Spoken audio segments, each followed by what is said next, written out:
सर्वांना सविनय सप्रेम जय भीम।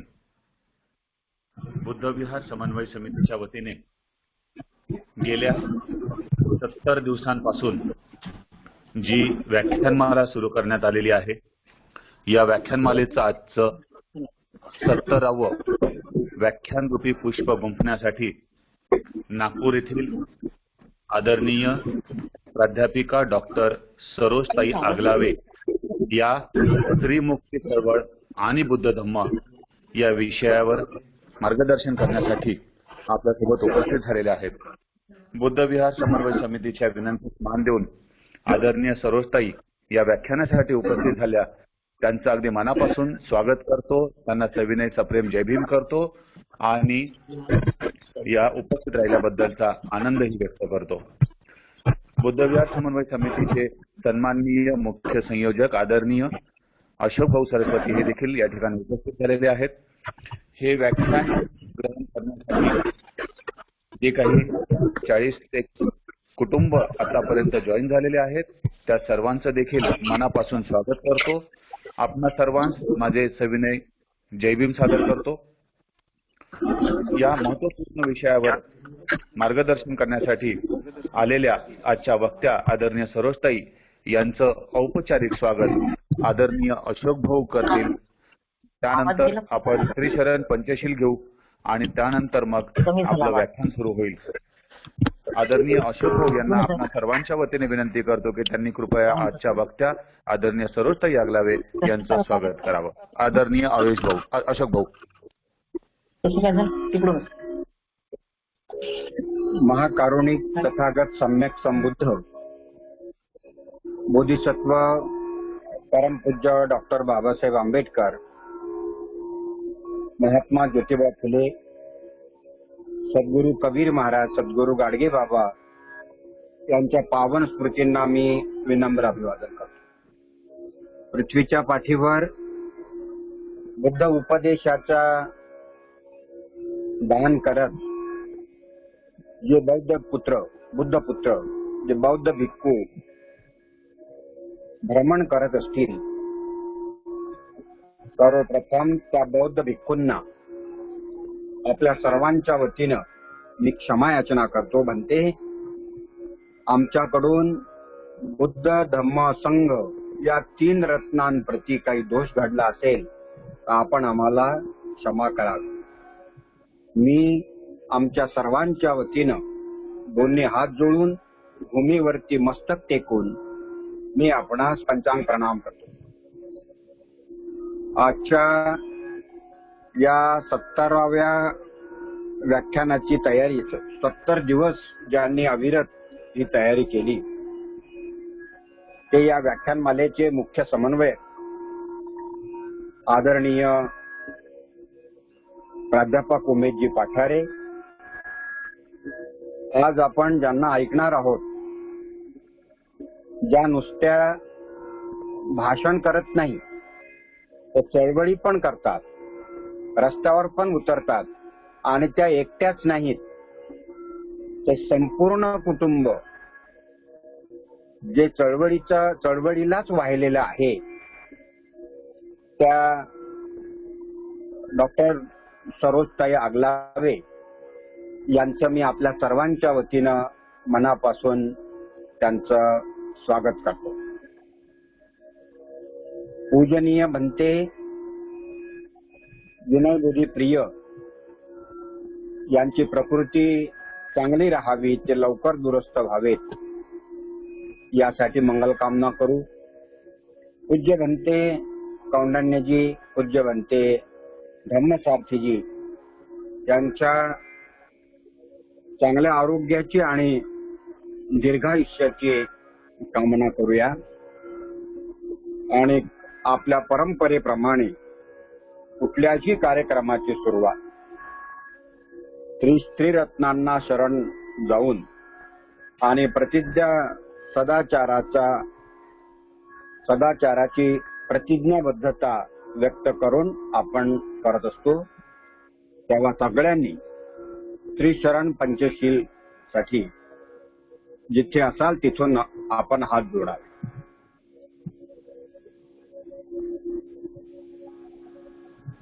अरहं सम्मा संबुद्धो भगवा बुद्धं भगवन्तं अभिवादेमि।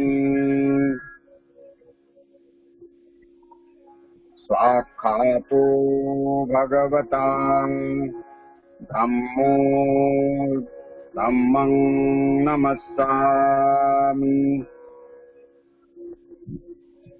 सुपटिपन्नो भगवतो सावकसङ्घो संघं नमामि।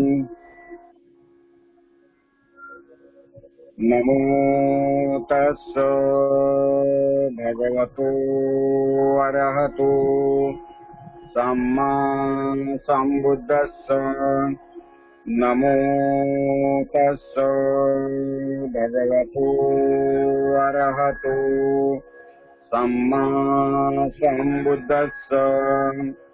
नमो तस्स भगवतो अरहतो सम्मा संबुद्धस्स। बुद्धं शरणं गच्छामि धम्मं शरणं गच्छामि संघं शरणं गच्छामि। द्वितीयंपि बुद्धं शरणं गच्छामि।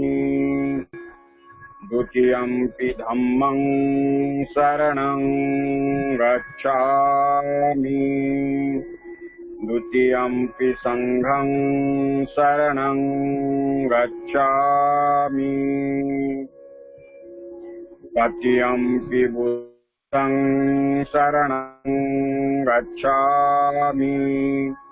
तृतीयंपि धम्मं शरणं गच्छामि। तृतीयंपि संघं शरणं गच्छामि।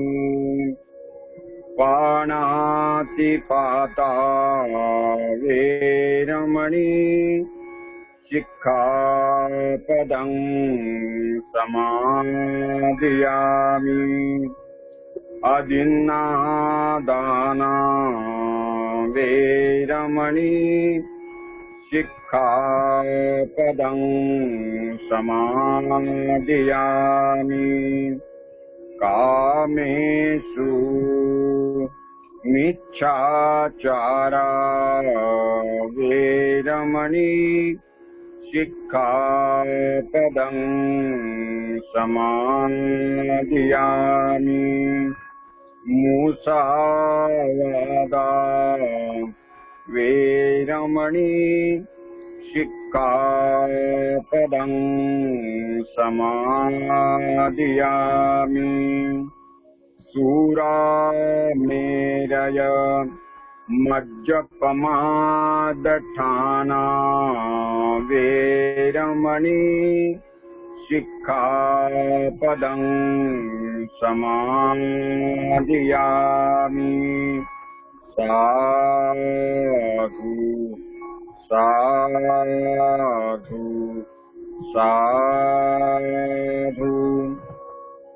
इमाय धम्मानुधम्मपटिपट्टिया बुद्धं पूजेमि। इमाय धम्मानुधम्मपटिपट्टिया धम्मं पूजेमि। इमाय धम्मानुधम्मपटिपट्टिया संघं पूजेमि।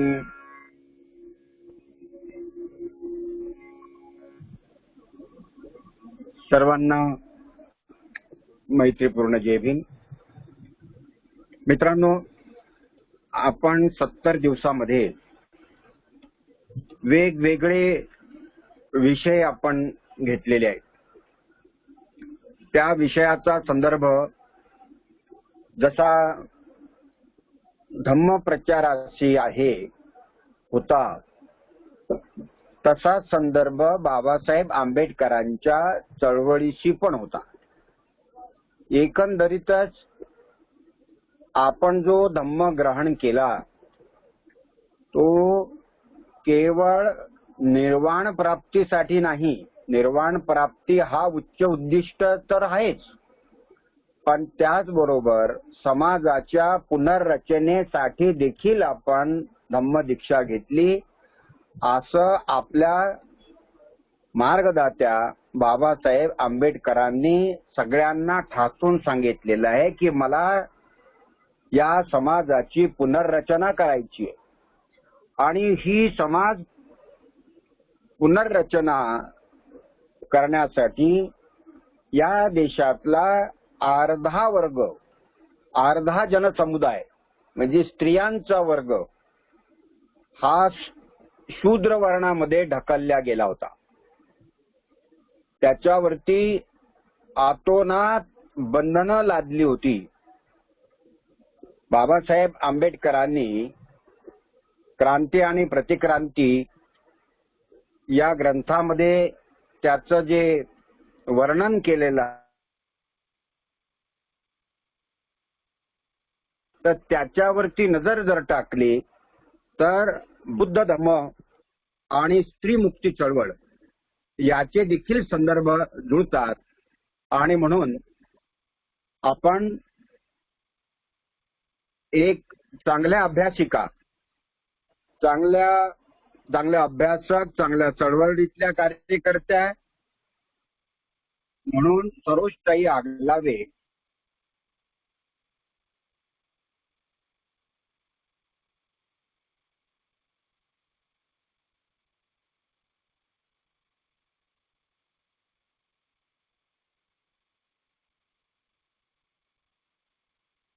आपण हा विषय दिला प्राध्यापिका तर सरोजताई आगलावे.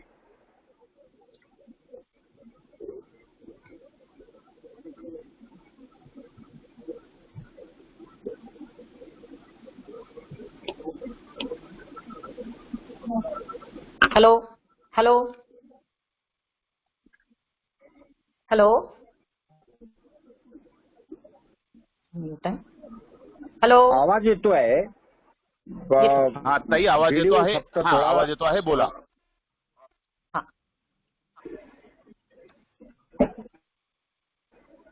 हेलो सर्वांना सर्वप्रथम जय भीम. बुद्ध विहार समन्वय समिति की ओर से बुद्ध विहार समन्वय समिति की ओर से 5 जुलाई से 5 अक्टूबर तक ऑनलाइन वर्षावास व्याख्यानमाला का आयोजन किया है.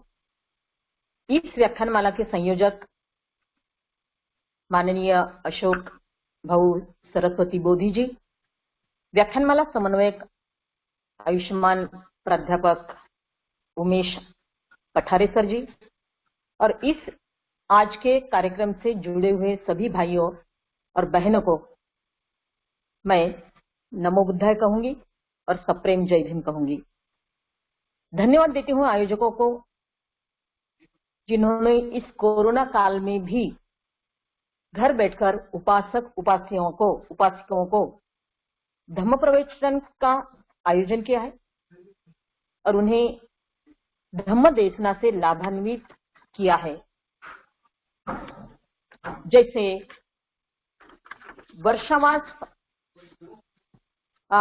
वर्षा ऋतु में भिक्षुगण वर्षा की वजह से एक जगह से दूसरी जगह धम्म देशना नहीं दे सकते थे. इस समस्या का हल यानी वर्षावास, भिक्षुगण एक जगह रहेंगे और उपासक उपासिकाएं भिक्षुगण के पास आकर जाकर धम्म देशना का लाभ उठाएंगे. और इसी उद्देश्य से वर्षावास का आरंभ हुआ था. कोरोना काल भी ऐसे ही महामारी है जहां हम एक दूसरे से मिल तो नहीं सकते, लेकिन इस ऑनलाइन व्याख्यानमाला के जरिए धम्म देशना का लाभ उठा सकते हैं. बुद्ध काल में वर्षा ऋतु में वर्षा होने के कारण जिस तरह से भंते जी को भिक्खु लोगों का आसन हो, इसलिए उन्हें वर्षावास एक जगह रहकर धम्म देशना का जैसे उन्हें आज्ञा मिली थी, उसी तरह इस ऑनलाइन व्याख्यानमाला का आयोजन सरस्वती जी ने किया है। मैं उनके लिए उन्हें बहुत बहुत धन्यवाद देती हूँ। ये मुझे लगता है कि ये आज 17वां दिन है और इस 17वें दिन में कल जो मैं सुन रही थी कमलवीर प्रज्ञा रत्न जी को, उनका विषय था श्रोतापन्न अवस्था। इस विषय पर वह अपना वक्तव्य देते हुए मैं सुन रही थी उन्हें। उन्होंने कहा, उन्होंने जो बातें रखी है कर्म के बारे में, कार्य के बारे में, कायिक, वाचिक, मानसिक, इन बारे में मैं सुन रही थी। उनके मतानुसार अहंकार में जो मैं होता है वह मिथ्या दृष्टि को आकार देता है, वह मिथ्या दृष्टि को आकार देता है। उनके मतानुसार कि मिथ्या दृष्टि की वजह से मिथ्या दृष्टि की वजह से ही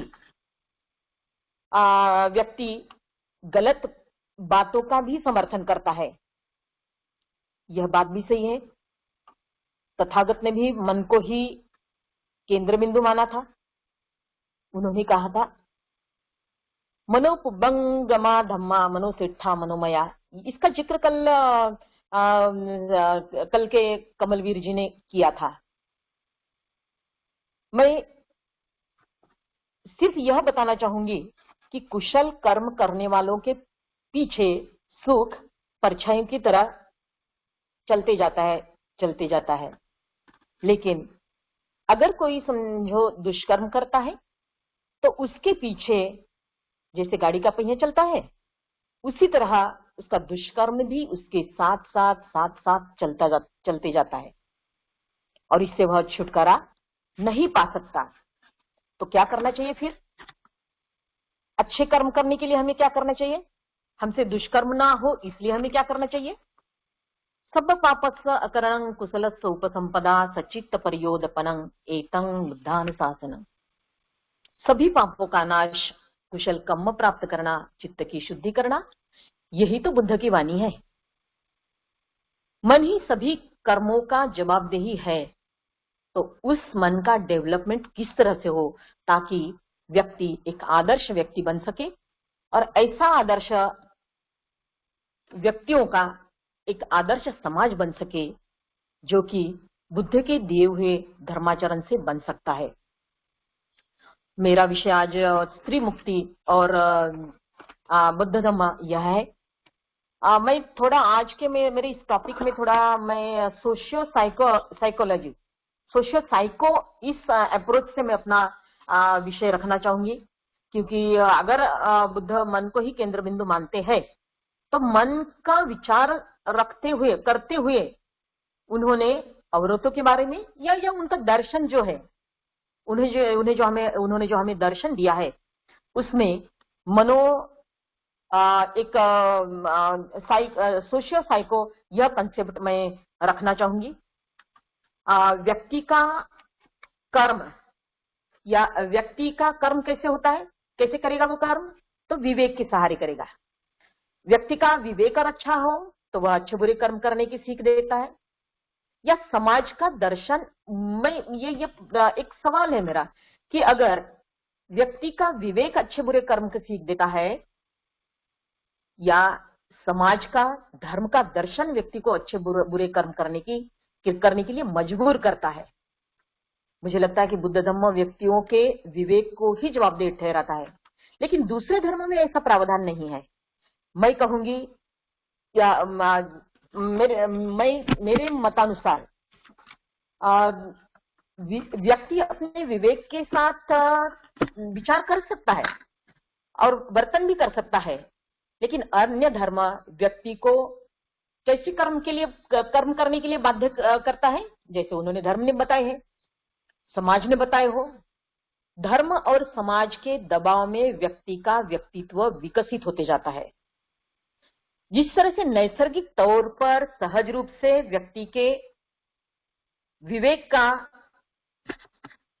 विकास होना चाहिए, वैसे वह विकास नहीं हो पाता है और फिर समाज के धर्म के दबाव में इंसान बुरे कर्मों का भी तार्किक समर्थन कहता है, जो कल कर्मवीर जी कहते हैं।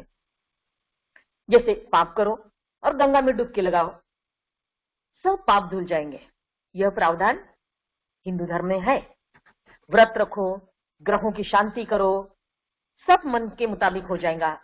यह इस तरह का प्रावधान हमें दूसरे धर्म में दिखाई देता है, लेकिन बुद्ध धर्म को या समाज के दबाव को महत्व नहीं देता है। वह व्यक्ति को महत्व देता है और व्यक्ति के कर्म और विवेक को महत्व देकर व्यक्ति को स्वच्छंदता से उसे आचरण करने के लिए मार्ग दिखाता है। मन अगर हमारा इस तरह से विकसित हो, हमारा विवेक इस तरह से विकसित हो जो जिस पर समाज का धर्म का दबाव ना हो, क्योंकि धार्मिक और सामाजिक कुरीतियां है वह व्यक्ति पर दबाव डाल के उन्हें उस तरह का वर्तन करने के लिए बाध्य करती है। गलत बातों को धर्म इस तरह से, हिंदू धर्म इस तरह से पेश करता है कि इंसान उसी तरह का वर्तन करते जाता है और वो जिस तरह से उसका व्यक्तित्व विकसित होना चाहिए वैसे नहीं होता है और कई तरह की समस्याएं सामने आती है। जैसे यज्ञ पद्धति थी, उसमें नर बलि था, पशु बलि दिया जाता था। बाद में फिर हम सामाजिक कुरीतियां देखते कि बाल विवाह है, सती प्रथा है, जौहर पद्धति है, दासी बनाना है, बेवों को पुनर्विवाह करने से रोकना है, शूद्र और महिलाओं को शिक्षा से रोकना है।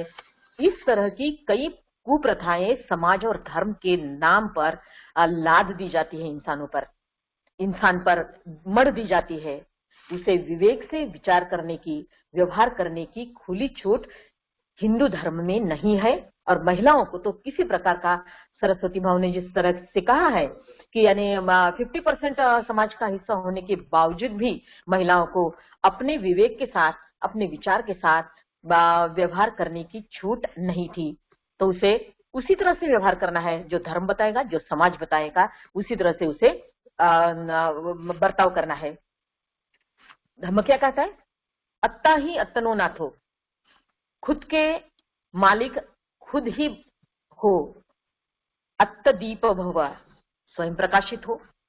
बुद्ध धम्म हमें बुद्धि स्वतंत्रता की सीख देता है, स्व बुद्धि से सोचने को कहता है, सोचने की परमिशन देता है। कोई इंसान धर्म ग्रंथ, परंपराएं, सामाजिक मान्यताएं या फिर किसी व्यक्ति, या फिर कहते बुद्ध तथागत कहते हैं कि अगर मैं भी किसी बात को बताता हूं तो देखिए वह स्वीकार ही करना चाहिए, ऐसे नहीं है। आइए देखिए और इसके बारे में देखने के बाद, परखने के बाद, सुनने के बाद, सोचने के बाद अपने विवेक के साथ आपको धम्म का स्वीकार करना है। कमलवीर जी कायिक, वाचिक और कर्म में एक और बात कहे जाते हैं कि मैं, ये ईगो थोड़ा सा मनोवैज्ञानिक संकल्पना होने के कारण और सोशियो मनोवैज्ञानिक संकल्पना होने के कारण मैं इस पे थोड़ा बात करूंगी कि अहंकार में जो मिथ्या दृष्टि, ये मैं हूं, हमारा मैं कैसे डेवलप होता है, हमारा मैं कैसे, किस तरह से डेवलप होता है? तो जो मनोवैज्ञानिक है वह कहते हैं कि तुम्हारा सेल्फ, जैसे सिगमंड फ्राइड है, मानस शास्त्रज्ञ है, जैसे कि 4 स्कूलें हैं, यह सब क्या बताते हैं? तो वह कहते हैं कि तुम्हारा सेल्फ तुम्हारे तरीके से डेवलप नहीं हो सकता है। तुम्हारा सेल्फ जो है, तुम्हारा मैं जो है, तुम्हारा आई जो है, वह किस तरह से डेवलप होता है? तो धर्म और समाज के मुताबिक तुम्हारा सेल्फ डेवलप होता है, न कि तुम्हारे विवेकानुसार। धर्म तुम्हें कहता है और उसी तरह से तुम्हारा सेल्फ डेवलप होते जाता है। और इस सेल्फ का डेवलपमेंट, मेरा डेवलपमेंट कैसे, मैं कैसे बन रही हूँ, मेरे विचार, मेरी सोच कैसे बन रही है, तो वह धर्म के मुताबिक और समाज के मुताबिक। मैं यह सोचती हूँ कि मुझे कैसे बनना है, मुझे क्या करना है, मैं ये किसकी तरफ देख के कर रही हूँ? समाज की तरफ। समाज मेरा एक ऐसा आईना है, समाज एक मेरा ऐसा दर्पण है कि जिसमें मैं देखती हूँ और समाज को क्या प्रिय है, समाज को क्या अच्छा लगता है, उस तरह से ही मैं बर्ताव करती हूँ। नारी का सेल्फ इसी तरह से विकसित हुआ है, नारी का आय इसी तरह से विकसित हो जाता है, किया जाता है कि नहीं, तुझे ऐसा ही बनना है, तुझे ऐसा ही करना है, तुझे ऐसा ही सोचना है। इस दायरे से, इस चौकट से बाहर तुझे नहीं निकलना है और ना ही तुझे सोचना है। मैं परिवार में मेरी जो परवरिश हुई है, मेरी परवरिश कैसे हुई है? तो मेरी परवरिश सामाजिक और धार्मिक दबाव के अनुसार मेरे परिवार वालों ने की है। मेरे परिवार वालों को जन्म देने का तो अधिकार है, माता पिता को जन्म देने का अधिकार है, लेकिन नाम रखने का या परवरिश उनके मुताबिक करने का अधिकार नहीं है। उन्हें क्या करना है? समाज जो कहेगा, धर्म जो कहेगा, उसी के मुताबिक बच्चों की परवरिश करनी है। अगर हाँ, यह भी बात है कि ओके ठीक है कि अगर धर्म और समाज के मुताबिक परवरिश करनी है, कीजिए, लेकिन वह धर्म, वह समाज अगर अच्छा हो तो बात ही अलग है। लेकिन जो धर्म और समाज गलत तरीका बताता हो, गलत तरीके का विचार करता हो, गलत तरीके की परवरिश करता हो, गलत तरीके से सोशलाइजेशन करने को कहता हो, तो फिर अच्छा बच्चा कहां से होगा, अच्छा इंसान कहां से पैदा होगा, अच्छा समाज कहां से पैदा होगा? ये तो वही बात हुई, बोए बीज बबुल के और आम कहां से पाए। अगर हम बबुल के बीज बोएंगे तो हमें बबुल के ही कांटे मिलेंगे, हमें आम नहीं मिल सकते। और हिंदू धर्म का रोना यही है, बीज बबुल के बोते हैं और आम की अपेक्षा रखते हैं। भारतीय समाज का नुकसान इसी कारण वश हुआ है।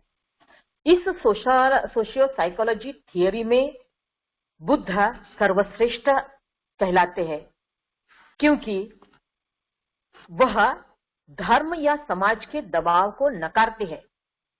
वह व्यक्ति को खुली आजादी देते हैं, खुली छूट देते हैं, और वह अपने स्वतंत्रता से उसके व्यक्तित्व को बढ़ावा या उसको विकसित होने का चांस देते हैं, उनको संधि देते हैं। तो यह बुद्ध, मुझे लगता है कि सभी जो महान दार्शनिक हुए हैं, उन सभी विश्व के सभी दार्शनिकों में बुद्ध तथागत हमारे बहुत श्रेष्ठ दार्शनिक कहलाते हैं। आज हम देखते हैं, आज ही नहीं, विश्व के समस्त देशों के समाज में अपने अपने युग में, अपने अपने काल के अनुसार व्यक्तिगत एवं सामाजिक समस्याएं होती है। इस समस्याओं के समाधान के लिए व्यक्ति और समाज आपस में क्रिया प्रतिक्रिया करते हैं, जिसके फलस्वरूप व्यक्ति और समाज का जीवन विकसित होकर आगे बढ़ता है। इन समस्याओं के समाधान के लिए और दिशा निर्देश के लिए यदि मूल्यपूर्वक समाज दर्शन हो तो व्यक्ति और समाज का विकास उचित दिशा में हो सकता है। यदि उसका अभाव है तो व्यक्ति और समाज का विकास अवरुद्ध हो जाएगा और अनेक समस्याएं उत्पन्न हो जाएंगी।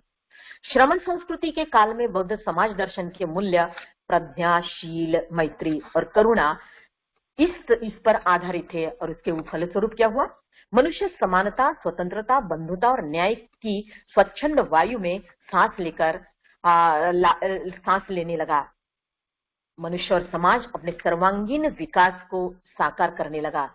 बुद्ध धम्म का समाज दर्शन विकसित आदर्श मनुष्य और विकसित समाज निर्माण की दृष्टि से बहुत ही महत्वपूर्ण है, उचित एवं स्वस्थ समाज दर्शन है। अगर यह स्वस्थ समाज दर्शन ना होता तो भारत का नाम बौद्ध धर्म के कारण मुझे लगता है कि जग में फैला नहीं होता है। यह उचित स्वस्थ समाज दर्शन व्यक्ति विकास के लिए और राष्ट्र निर्माण के लिए भी महत्वपूर्ण भूमिका प्रदान करता है। प्राचीन भारत के वैदिक समाज दर्शन में शूद्रों का और स्त्रियों का जीवन जैसे नरकीय बना दिया था, पाशविक बना दिया था। बुद्ध समाज दर्शन ने वही सभी प्रकार के भेदों को, वर्ण है, लिंग है, जाति है, यह सब धर्म के आधार पर जो भी कुछ भेदभाव निर्माण किए गए थे, उस भेदभाव को बुद्ध धर्म में कोई भी स्थान नहीं है।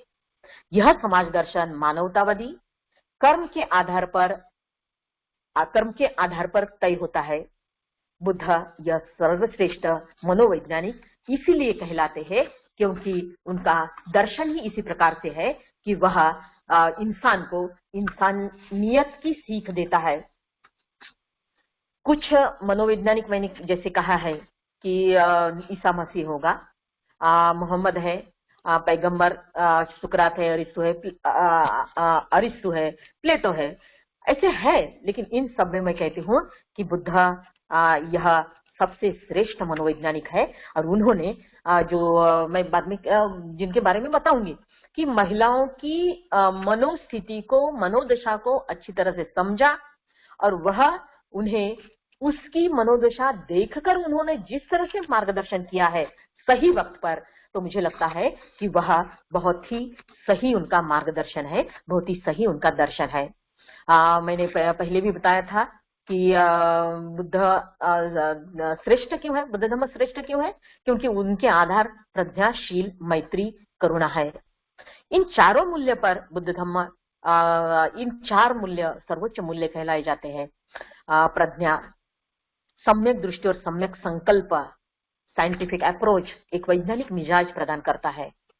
प्रज्ञा, शील आदर्श समाज निर्माण में प्रभावकारी भूमिका अदा करता है। मैत्री और करुणा अगर व्यक्ति में ना हो तो व्यक्ति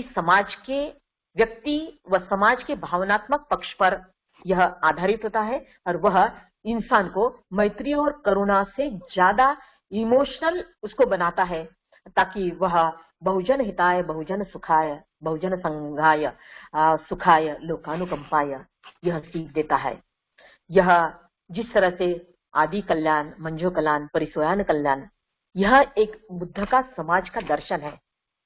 इस समाज दर्शन के विपरीत वैदिक धर्म का दर्शन है और वैदिक धर्म का हिंदू के नाम पर भारतीय समाज हिंदू समाज दर्शन से नियंत्रित और संचालित होता है। ये बहुत ही दुख की बात है।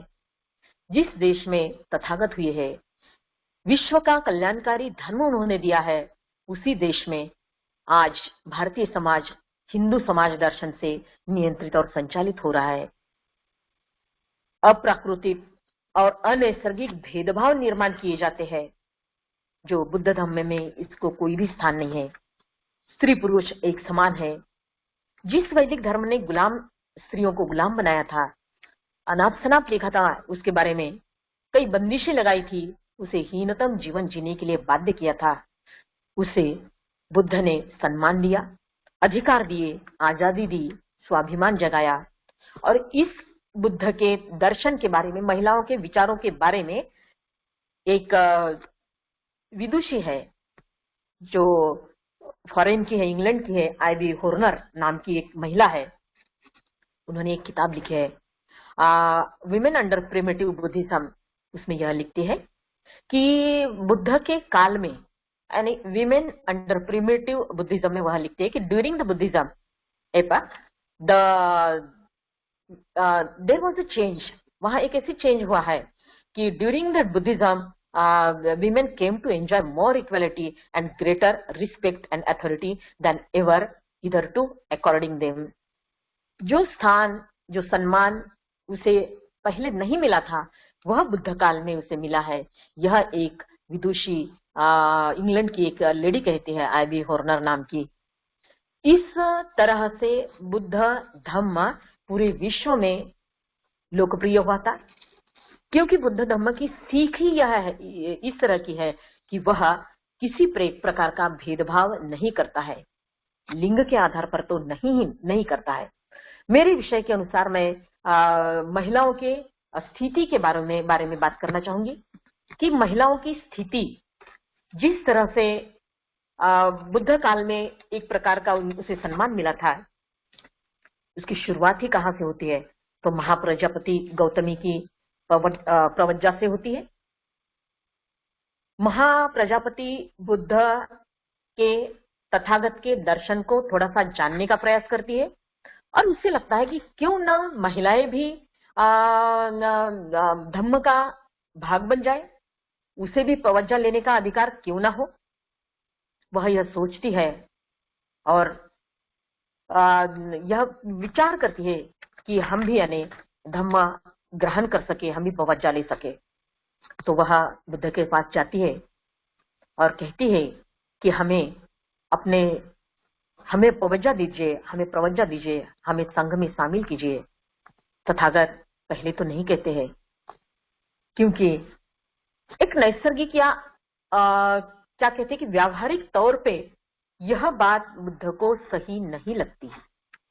वह कहते हैं कि पहले तो नकार देते हैं, लेकिन फिर क्या कहती है, महाप्रजापति क्या करती है, वह अपना मुंडन कराती है। वह ठान ही लेती है कि नहीं, शाक्य कुल की महिलाएं हारने वालों में से तो नहीं थी, वह हारती नहीं। वह मुंडन कराती है, 500 महिलाएं उनके साथ होती है और वह चल पड़ती है तथागत की ओर। वहां पहुंचते ही वह देखती है, फिर से वो आग्रह करती है तथागत से। फिर से तथागत का वही आंसर रहता है, वही जवाब रहता है। फिर भी वो वहां ही खड़े रहते हैं और क्या प्रतीक्षा करती है कि तथागत अब कहेंगे हाँ, थोड़ी देर के बाद कहेंगे हाँ। लेकिन तथागत का कोई जवाब नहीं आता। भंते आनंद थोड़ी देर के बाद वहां पधारते हैं और कहते हैं, पहचानते हैं उन्हें और कहते हैं कि अरे आप माते यहाँ? तो वो कहती कि हाँ, और वो अपना उद्देश्य बताती है।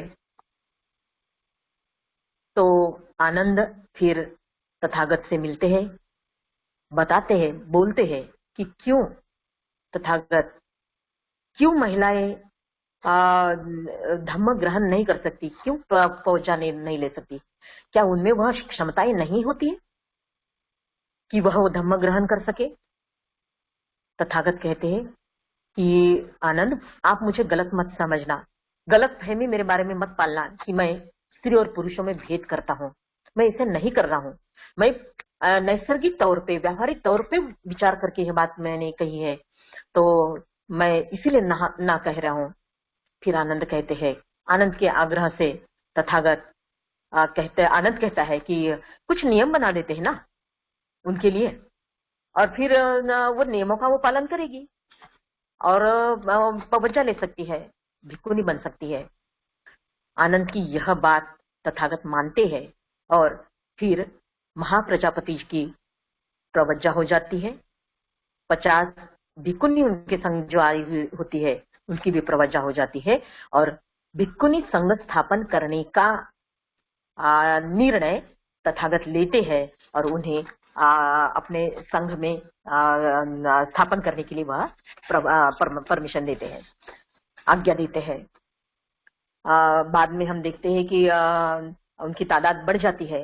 कई महिलाएं ऐसे हैं जो गृहस्थ जीवन बिता रही है, लेकिन गृहस्थी से परेशान हुई है, उनको गृहस्थ जीवन में परेशानी है और जिस तरह की उन्होंने समाज जीवन, गृहस्थ जीवन में जिस तरह की बंदिश उस पर लगाई गई थी, उससे वह बहुत ही परेशान हुई थी और उस त्रासदी की वजह से वह बुद्ध धर्म की ओर आकर्षित होती जा रही थी और भिक्खुनी संघ में शामिल होती जा रही थी। थेरी गाथा, यह 73 थेरियों की अपनी अनुभव लिखे हुए यह एक किताब है। हम किताब नहीं कह सकते हैं, मैं तो कहूंगी उनके अनुभव है, उनकी सीख है जो उन्हें मिली है बुद्ध धम्म में रहते हुए। बुद्ध की तरफ से उन्हें जो सीख मिली है, जो बोध हुआ है उन्हें, वह उन्होंने अपने इस थेरी गाथा में लिख डाला है। इस थेरी गाथा में हम अगर देखते हैं तो कुछ घटनाएं ऐसी हैं कि जिसके कारण बुद्ध के महिलाओं के प्रति क्या विचार थे यह हमें दिखाई देता है। गौतम को शाक्य कुलीय में होने वाले बुद्ध ने जो युद्ध होने वाला था, तो गौतम ने जिसे नकारा था और उस कारण उन्हें कहा कि मुझे इस युद्ध में शरीक नहीं होना है, तो मुझे जो सजा दी जाएगी मैं वह सजा भुगतने के लिए तैयार हूँ। और जो सजाओं में से दी गई थी, उस सजाओं में से एक सजा उन्होंने अपनाई और उन्होंने देश निर्वासन करने का निर्णय लिया। और यह उनका निर्णय उन्होंने यशोधरा से शेयर किया, बताया उन्हें कि यशोधरा, मेरा यह निर्णय तुम्हें कैसे लगा? तो यशोधरा क्या कहती है कि यदि मैं तुम्हारी जगह होती तो मैं भी यही स्वीकार करती। पत्नी की सम्मति लेना यह स्त्री पुरुष समानता का एक उदाहरण है। यह तथागत से शुरू होता है। तथागत अपनी पत्नी को अपने निर्णय में शामिल करते हैं, उसे पूछते हैं और वह उसे इजाजत लेते हैं घर से घर त्याग करने की।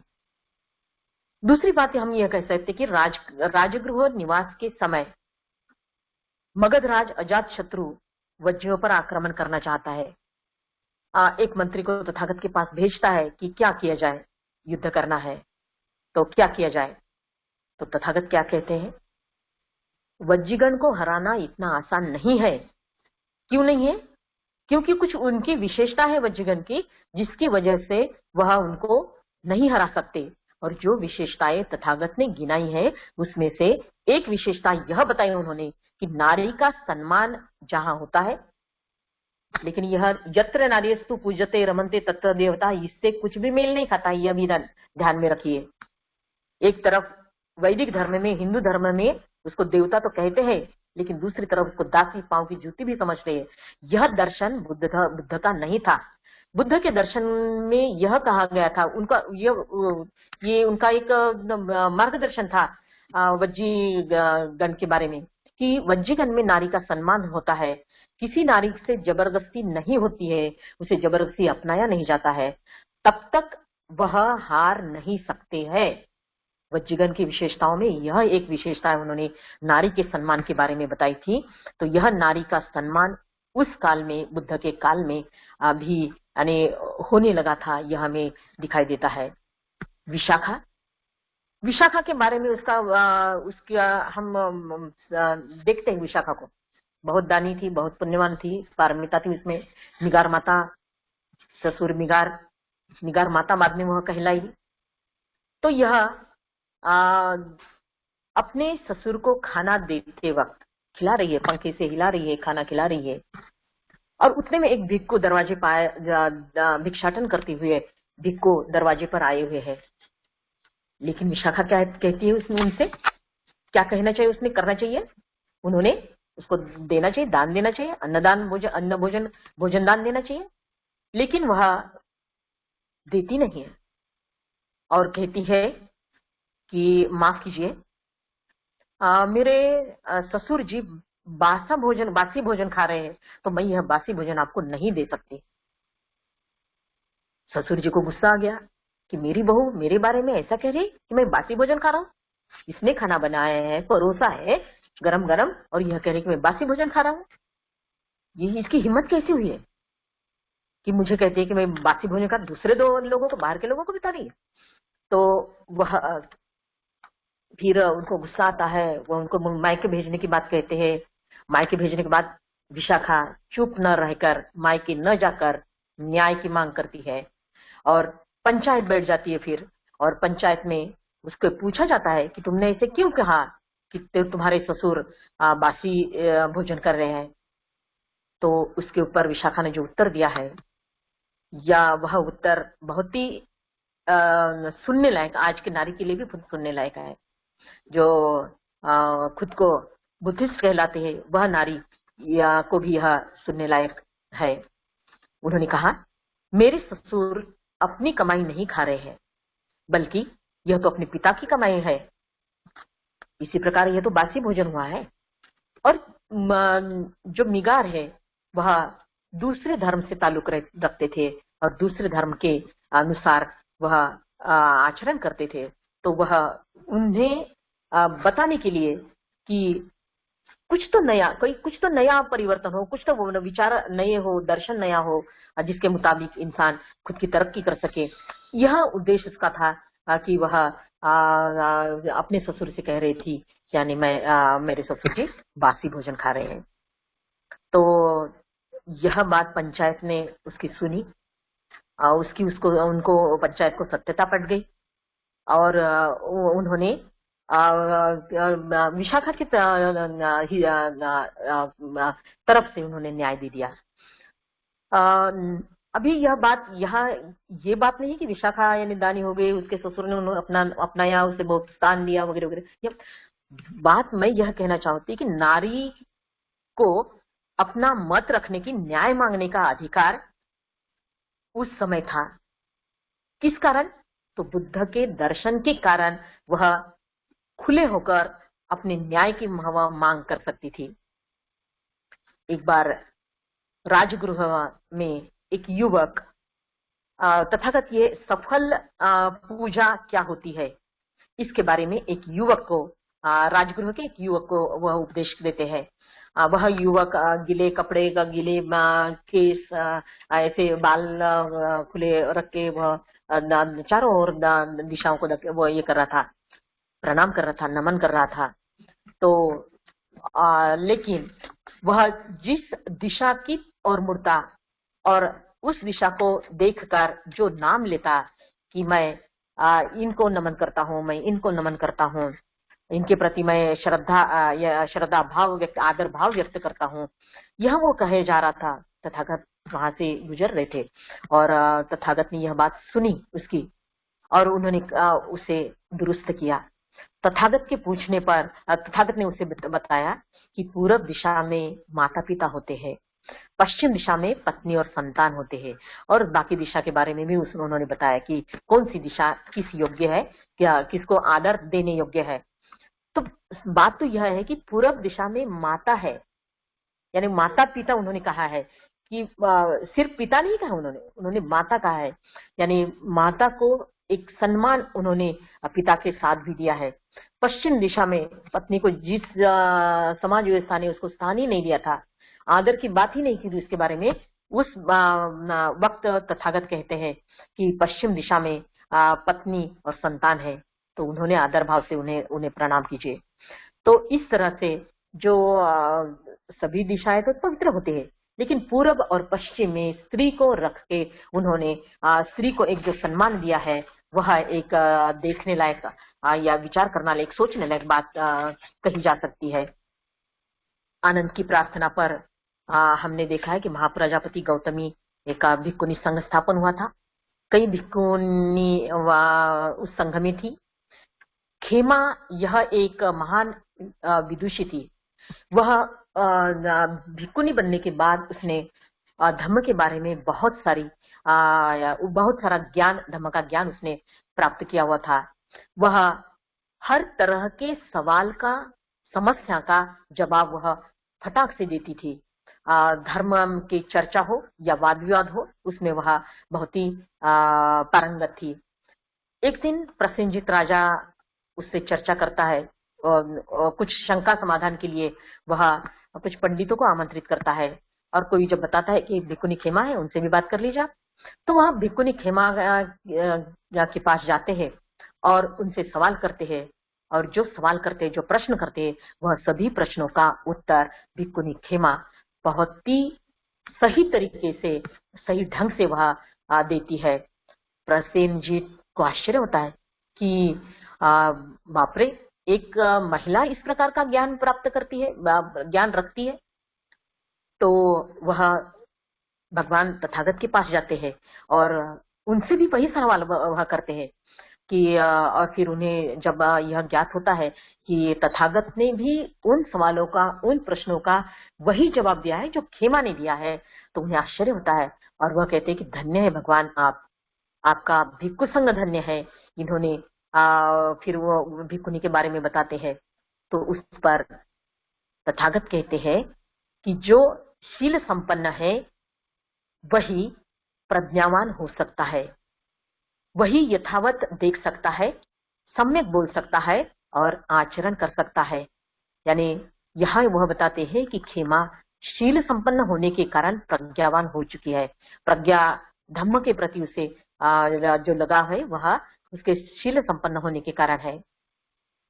थेरी गाथाएं हम जब देखते हैं, कई थेरियों ने अपने जीवन के अनुभव उस थेरी गाथा में शेयर किए हैं।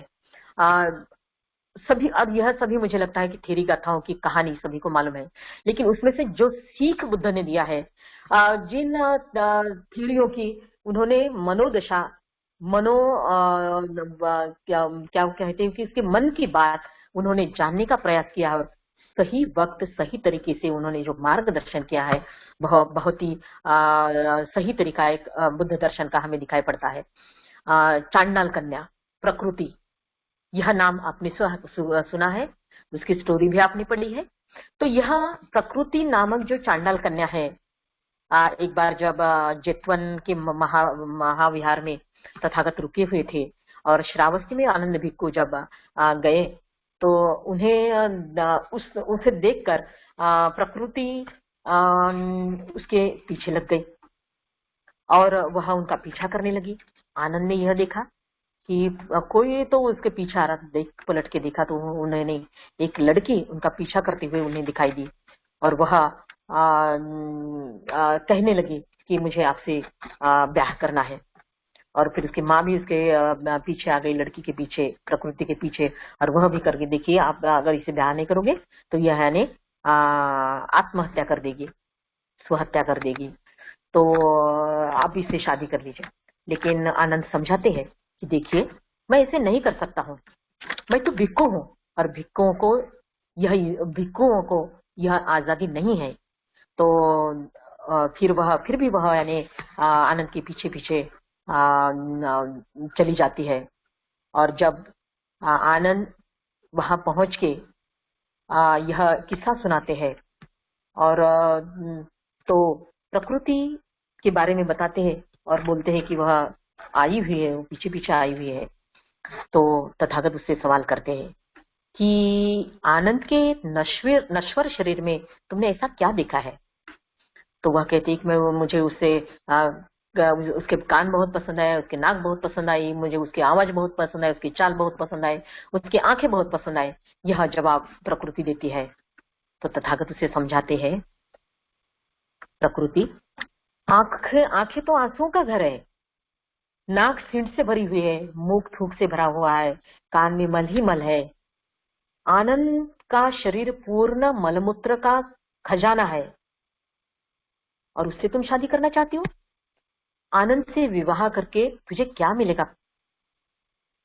तो यह बात सुन प्रकृति शांत रहती है, और वह फिर उसकी मनोदशा जानकर वह कहते कि ठीक है, तुम कुछ दिन यहाँ रहो, मुंडन करो, और फिर बाद में देखते हैं क्या करना है। तो वह मुंडन करती है, वहां रहती है, और बाद में उसे पता चलता है, जब वह बुद्ध का दर्शन सुनते जाती, तो वह तथागत के विचारों से उसका अज्ञान दूर हो जाता है, और वह आंखों से आंसू बहाने लगती है, उसकी आंखें खुल जाती है। वह कहते हैं कि मेरी आंखें अब खुल चुकी है।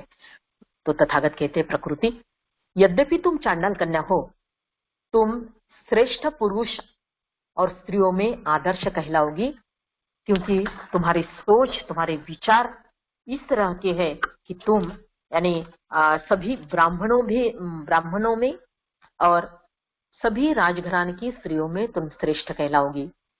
तो आज तक तुम्हारा स्पर्श सभी को वर्जित था, लेकिन यहाँ ब्राह्मण भी तुझसे शिक्षा प्राप्त करेंगे। तेरी कीर्ति राज सिंहासन पर बैठी महारानियों से भी बढ़कर होगी। और प्रकृति को प्रवज्जा मिली, उसने एक अलग से स्थान वहां प्राप्त किया। किसा गौतमी के बारे में हम सभी जानते हैं। किसा गौतमी दुबली पतली होने के कारण, कृश होने के कारण, गरीब परिवार की है, अच्छा ससुराल मिला, धनवान ससुराल मिला है, लेकिन वह उसके गरीबी के कारण उसे ससुराल में बहुत से ताने सुनने पड़ते हैं। और जब उसको बच्चा नहीं होता कुछ सालों तक, तो उसे और भी ताने सहन करने पड़ते हैं। वह ताने सुनते जाती, लेकिन एक दिन बदलाव आ गया। एक दिन वह गर्भवती रही, और वह गर्भवती होने के कारण उसका परिवार में उसका सम्मान बढ़ गया, और उसने एक पुत्र को भी जन्म दिया। एक सुंदर सा पुत्र उसे हुआ, पुत्र बढ़ने लगा, वैसे ही उसका सम्मान उसके परिवार में भी बढ़ने लगा। जो आज तक उसे सम्मान नहीं मिला था, वो पुत्र के कारण उसे सम्मान परिवार में मिला। बच्चा एक बार बाहर खेल रहा था अंगना में, और वहां एक काला नाग आया और वो काले नाग ने उस बच्चे को डस लिया। बच्चा थोड़ी देर के बाद निष्प्राण हो गया। मेरे बच्चे को दवा दो, मेरा बच्चा बेहोश हुआ है, मेरे बच्चे को बचा लो, मेरा बच्चा बेहोश है। वो सभी के पास जा रही थी, लेकिन सभी को पता था कि वो पूरा काला नीला पड़ चुका है, वो चित्त हो चुका है, वो मर चुका है, निष्प्राण हो चुका है। लेकिन वह यह मानने को न तैयार नहीं थी कि मेरा बच्चा मरा है। वह तो पागल हो गई थी। इसके पास जाती, उस वैद्य के पास जाती और कहती कि मेरे बच्चे को बचा लीजिए, मेरा बच्चा बेहोश है। तो एक बूढ़ा आदमी कहता है गांव का कि अरे पगली, तू जा, तथागत है वहां पे, और वहां जाओ तुम और उन्हें बता, वो सर्वज्ञ है, वह तथागत आपके बच्चे को जरूर बचा देंगे। और वह किसा गौतमी जेतवन गई बच्चों को लेके। गंधकुटी के बाहर उसने देखा तथागत शिष्यों को उपदेश कर रहे हैं। वह रोने लगी, अपना किस्सा उसने सुनाया, भगवान मेरे लाल को बचा लीजिए, यह बेहोश है। लोग कहते कि मरा हुआ है, लेकिन नहीं, मैं नहीं मानती, यह बेहोश है। तथागत देखते हैं, कहते हैं यह तो मरा हुआ है बेटा, यह तो निष्प्राण है। कहती है आप तो महाभिषिक हो, महावैद्य वैद्य हो, आप मेरे बच्चे को बचा सकते हो, कृपया मेरे बच्चे को बचा लीजिए। तथागत ने उसकी मनोदशा देखी और उन्हें लगा कि इसको समझाना बहुत ही कठिन है, इसको कुछ अलग तरीके से मैं यह कहूंगी बहुत ही, यह एक मनोवैज्ञानिक या ऐसे टीचर थे जो यानी अपने शिष्यों की मनोदशा भाप लेते थे, जान लेते थे। और उन्होंने उसकी दशा जान ली, मनोदशा जान ली और उसका धीरज बंधाया और कहा इसको किस तरह से समझाए। वह उनको जल्दी उन्हें पता चल गया और उन्होंने कहा कि ठीक है बेटी, उचित समय है और उचित समय पर तुम यहाँ आई हो, तो एक काम करना कि तुम गांव में जाकर एक ऐसे घर से वो सरसों लाओ जहाँ यानी कि जिसके घर में कोई मरा न हुआ हो। तो उससे लगता है कि बहुत ही आसान है, चलो मैं सरसों लेके आती हूँ, मेरा बच्चा जिंदा हो जाएगा, तथागत मेरा बच्चा जिंदा कर देंगे। और वो जाती है गांव में, हर एक घर में जाती है और सरसों मांगती है। और सरसों मांगने के बाद जब सरसों देने लोग आते हैं तो पूछते हैं कि आपके घर में कोई मरा है। तो सभी कहते कि हाँ, हमारे घर में इसकी मौत हुई, उसकी मौत हुई। तो उसे लगता है कि अरे, वह पूरा गांव छान डालती है, लेकिन उसे एक भी ऐसा घर नहीं मिलता कि जहाँ किसी घर में मृत्यु न हुई हो। गौतमी के चेहरे पर जब वो पलट के आती है और वह जान जाती है और उसके चेहरे पर एक अलग चमक होती है और वह जाकर तथागत से कहती है। तथागत पूछते क्यों बेटी, किसी घर से मिली सरसों? तो कहती है बनते भगवान, सरसों के दाने तो नहीं मिले, किंतु खोया हुआ होश वापस मिल गया है। तो तथागत यह बात सुनकर उन्हें लगता है कि नहीं, यही वक्त है उसे समझाने का, और वह उसे अनित्यता का बोध देते हैं। अनित्यता बुद्ध के दर्शन का एक भाग वह है जो बहुत ही महत्वपूर्ण है। वह कहते हैं जन्म और मृत्यु सभी प्राणियों का अनिवार्य स्वभाव है। संसार में सभी कुछ अनित्य है बेटा। मोह से मुक्त रहने और अनित्य बोध से सुख प्राप्त करना ही धम्म यह कहलाता है। और यह बात वह सुनती है और बाद में तथागत उसे प्रवज्ञा देते हैं और वह भी यानी पूरा अपना जीवन इस बुद्ध धम्म के सेवा में लगा देती है और वह अच्छा जीवन व्यतीत करती है। आत्मदर्शी मल्लिका, आत्मदर्शी यह शब्द क्यों कहा गया उनके बारे में, यह मैं आपको बाद में बता दूंगी। जो संग्राम में हजारों मनुष्य को जीत ले, उससे उत्तम संग्राम विजयी वही है जो एक अपने आप को जीते। हमें अपने आप को जीतना है। तो हम राजा प्रसेनजीत मल्लिका से कहते हैं कि तुम किससे प्यार करती हो? तो वो कहती है कि मैं अपने आप से प्यार करती हूँ। यह उसके शब्द व वाक्य उसे कुछ अच्छे नहीं लगते और वह तथागत के पास जाते और कहते कि मल्लिका ने ऐसे ऐसे जवाब दिया है कि वह खुद से प्यार करती है। तो राजा तथागत कहते हैं कि यह राजन, जब कोई साधक अपने चित्त को चारों ओर दौड़ा कर देखता है तब उसे इस सत्य का दर्शन होता है। मल्लिका ने भी धर्म की सत्यता को ठीक से समझा है, यानी अपने चित्त को जानना, सही तरह से पहचानना, यही धम्म कहता है, यही धर्म का मार्ग है। शील और सदाचार के बोध तथागत यह थेरी गाथा में थेरियों के द्वारा कही गई गाथाओं में से हमें देते हैं। कुछ ऐसे उस वक्त ब्राह्मण थे कि खुद को श्रेष्ठ समझते थे, लेकिन तथागत कहते हैं न जच्चा वसल होती न जच्चा होती ब्राह्मणों, कम्मनो वसल होती कम्मनो होती ब्राह्मणों। यह कम्मन सिद्धांत तथागत हमें देते हैं। तथागत का यह विश्व के कल्याण का बहुजन हिताय बहुजन सुखाय लोकानुकंपाय, यह धर्म पूरे विश्व में इसी कारण फैला क्योंकि वहाँ पुरुषों के साथ महिलाओं को भी अपना व्यक्तित्व विकसित करने का अधिकार उन्हें प्राप्त हुआ है। उसे सामाजिक दर्जा मिला है और उसे उसका मानसिक व्यक्तित्व, हम कह सकते हैं कि उसका मानसिक व्यक्तित्व बुद्ध दर्शन के कारण अच्छी तरह से, पूरी तरह से विकसित होने का उसे अवसर धम्म के कारण मिला है।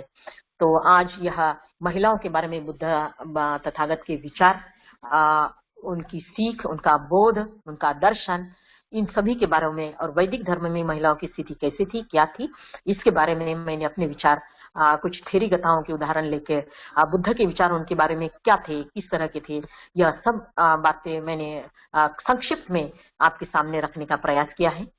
मुझे आयोजकों ने यह सुअवसर प्रदान किया है और अपने विचार रखने का इस व्याख्यानमाले में अवसर दिया है, तो मैं भैया जी और पठारे सर की बहुत बहुत आभारी हूँ। जय भीम, नमो बुद्धाय। धन्यवाद। साधु साधु साधु। आदरणीय सरोजताई, आपण आपल्याला दिले गेलेल्या विषयाला अतिशय उत्कृष्टपणे न्याय दिलेला आहे। भगवान बुद्धांच्या काळामध्ये महिलांना काय महत्व दिलेलं होतं, महिलांचं काय महत्व होतं, महिलांचं समाजात अस्तित्व कसं होतं, हे आपण अतिशय उत्कृष्टरित्या मांडलेलं आहे। आपल्या व्याख्यानाबद्दल अनेक उपासक उपासिकांनी आनंद व्यक्त केला आहे व अनेक उपासक उपासिकांना आपलं व्याख्यान आवडलेलं आहे। बुद्धविहार समन्वय विनंतीस मान देऊन आपण या ठिकाणी उपस्थित राहिलात आणि आपल्याला जो दिला गेलेला विषय होता त्या विषयावर आपण अतिशय उत्कृष्ट असं प्रबोधन केलेलं आहे। त्याबद्दल बुद्धविहार समन्वय समितीच्या वतीने आणि सर्व उपासक उपासिकांच्या वतीने आपले मनापासून खूप खूप धन्यवाद व्यक्त करतो। आदरणीय अशोक भाऊ यांना विनंती करतो की त्यांनी कृपया उद्याचे व्याख्यान, इतर महत्वपूर्ण सूचना आणि मंगल मैत्री घ्यावी। आदरणीय अशोक भाऊ।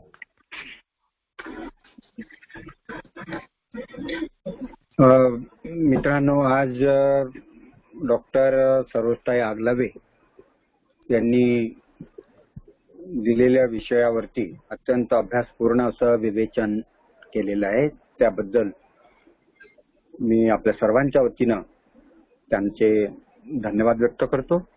उद्याला उमेश नागदेवे साहेब यांचा विषय राहील बुद्ध विहारांची निर्मिती आणि त्यांचं संचालन। हे नागदेवे साहेब यांनी गोंदियाला एक मोठं संतागाराची निर्मिती केलेली आहे। तर तो त्यांचा एक अनुभव, खूप सुंदर अनुभव आहे, ऐकण्यासारखा आहे। ते IITian आहेत आणि महाराष्ट्र राज्याच्या तंत्र शिक्षण विभागाचे उपसंचालक आहेत, एक विद्वान आहेत। तर असं व्याख्यान उद्याला, एक अनुभवजन्य व्याख्यान उद्याला ऐकायचं आहे। मी असं म्हणेल की आज जेवढे लोक इथे उपस्थित असतील त्यांनी किमान 2-2, 3-3 लोकांना जॉईन करून घेऊ द्या आणि जास्तीत जास्त लोकांना त्यांचं ते व्याख्यान ऐकायला मिळालं पाहिजे, असा आपण सगळ्यांनी प्रयत्न करावा। 14 तारखेला भदंत कौंडण्यजी यांची अमृतवाणी आपण ऐकणार आहोत. 15 तारखेला डॉक्टर उल्हास चांदेलकर गोव्याचे गोवा प्रांतातील बुद्ध धम्माची प्रचार चळवळ आणि 16 तारखेला डॉक्टर कारभारी वाघमारे खारघरचे वैश्विक जनकल्याण में योग साधना एवं विपश्यना साधना विधि का योगदान या विषयावरती त्यांचं व्याख्यान होणार आहे. ह्या 4 दिवसाच्या व्याख्यानाची मी आज सूचना केलेली आहे. आणि 17 तारखेला प्राध्यापक कैलास भुजंगळे हिंगोली हे साहित्य सम्राट अण्णाभाऊ साठे आणि आंबेडकरी चळवळ या विषयावरती त्यांचं व्याख्यान होईल. आपण ह्या 5ही व्याख्यानांची सूचना ऐकल्यानंतर आपल्याला या व्याख्यानाला हजर राहावं असं निश्चितपणे वाटेल. मी वारंवार एक सूचना दिली की लॉकडाऊन रिलीफ फंडामध्ये काही पैसे कमी पडत आहेत, तर दानदात्यांनी त्याच्यासाठी सढळ हाताने मदत करण्यास दान देण्यासाठी पुढे यावं. माझा असा हट्टाग्रह नाहीये, मी फक्त व्यक्त करतोय, माझी भावना व्यक्त करतो. मांगे से मरना भला अपने तन के काज, परोपकार के लिए मंगना धरो ना मन में लाज. 1000 विद्यार्थ्यांना आपल्याला मदत करायची आहे आणि 1000 विद्यार्थ्यांना मदत करण्यासाठी ती 5 लाख रुपयाची मदत होते आहे. थोडे पैसे कमी पडत आहेत. सगळं झालं, हत्ती गेला, शेपूट राहिलेला आहे. तर आपण समाजातल्या नागरिकांनी दानदात्यांनी थोडं ती झीज भरून काढावी अशी मी आपल्याला विनवणी करेल. माननीय प्राध्यापिका डॉक्टर सरोजताई आगलावेची मंगल कामना करूया. पठारे सरांची मंगल कामना करू. पूज्य भंतेंची तब्येत चांगली व्हावी. विनयबोधीप्रिय कौंडण्यजी धम्मसारथी यांना चांगलं आयुष्य मिळावं. पृथ्वीवर राहणारे सगळे पाळीव आणि जंगली सरपटणारे चालणारे लहान मोठे प्राणी सुखी राहोत, निर्भय राहोत. हवेत उडणारे, पाण्यात राहणारे सारे पशु पक्षी निर्भयतेनं आणि सुखानं जीवन जगू. शत्रू आणि मित्रही त्याचंही मंगल हो, यासाठी आपण सर्वजण दोन्ही हात जोडून आपण माझ्यासोबत त्याची मंगल कामना करावी.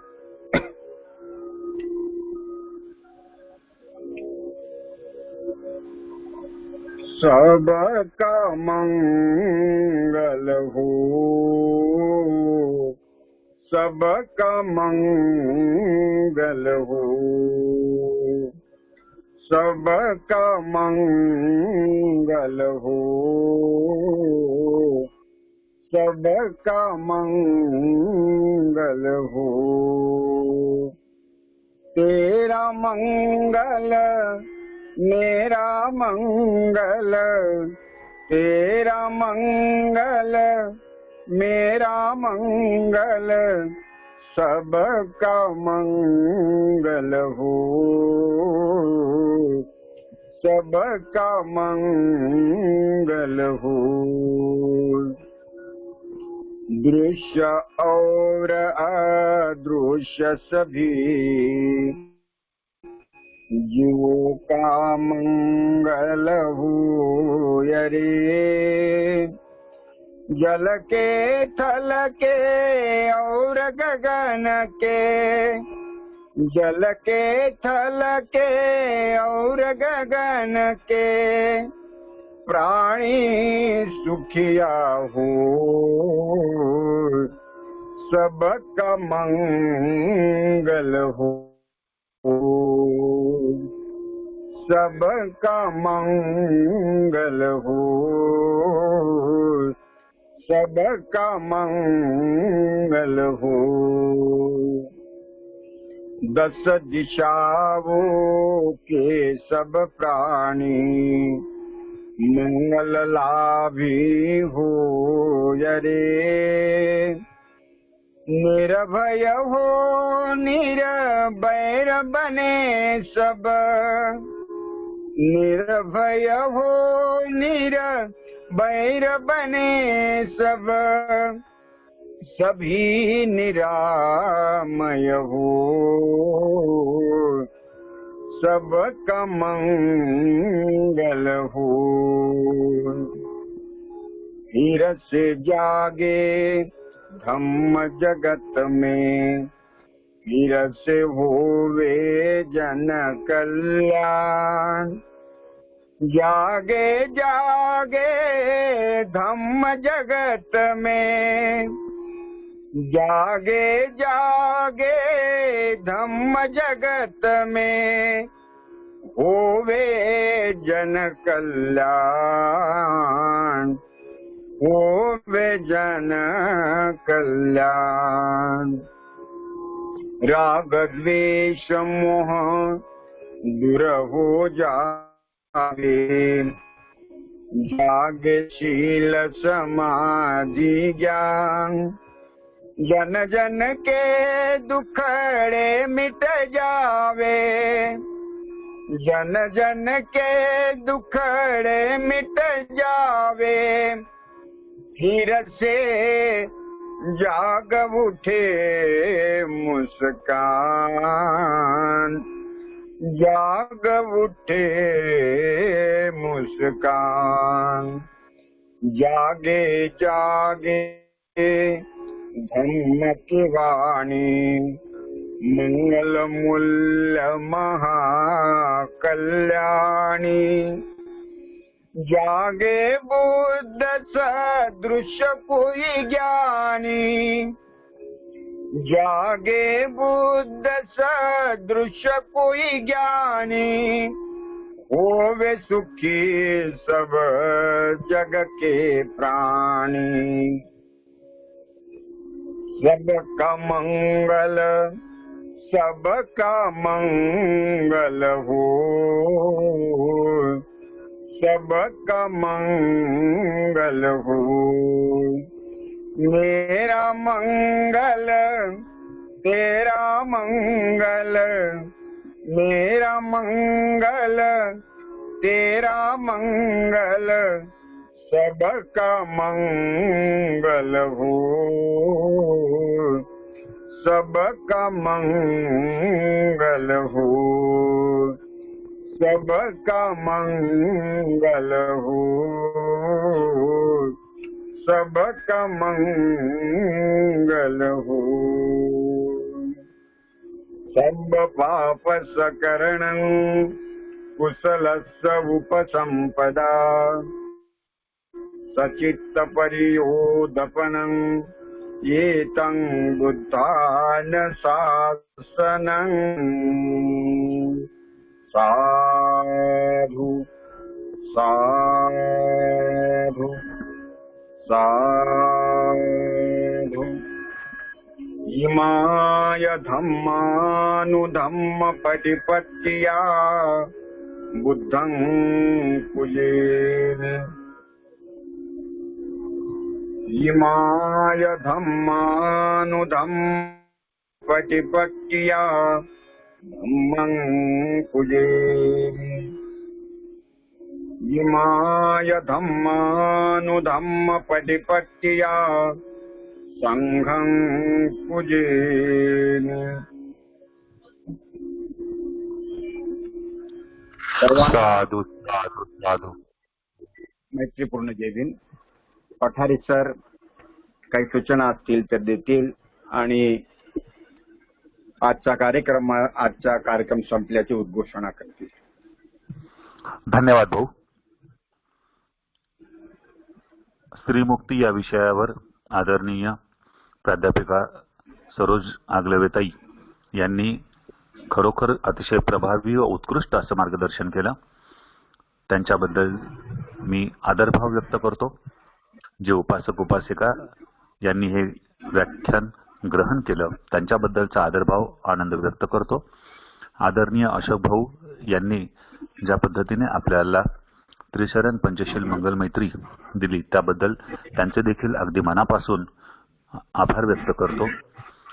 उद्या सायंकाळी एका महत्त्वपूर्ण विषयावरती आपण करणार आहोत.